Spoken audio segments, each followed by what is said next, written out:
the Commissioner of Agriculture can control price gouging. And right now we know Food Lion, Kroger's, Harris Teeter's, they've all admitted to price gouging. Well, the Commissioner of Agriculture in North Carolina can control that. So that also matters to if that person that's elected to that position is doing so. Federally, what we need to be doing is there is still a tax on lumber coming from Canada. We get a lot of our lumber for our houses from Canada. That tariff tax that they have on it is increasing housing prices because of the lumber. This is something that we need to be changing because that is one of the reasons the housing prices keep going up because the cost to make them is higher. So we need to relieve that tariff that is on Canada right now so that we can start building houses at a better price. We also need to be making sure that if companies are price gouging, we need to write policy. This, presidents have a little bit of power. We all know that, but the true power of government comes from legislation.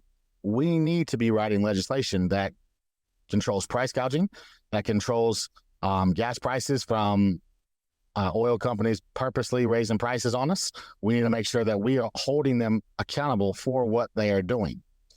If you all look, as many people will say, like, well, if we do that, this is going to happen. Everything that we can bring forward for policy to make things better for us is already being done in other countries, in Europe, England, France.